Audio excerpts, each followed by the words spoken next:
incredibly dragon-hating Vikings.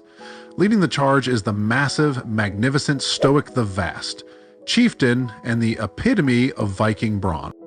But then there's Hiccup. Poor Hiccup.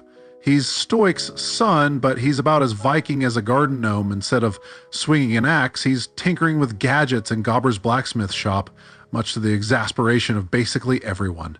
Hiccup just wants to prove himself, to earn his dad's respect, and maybe, just maybe, take down a dragon.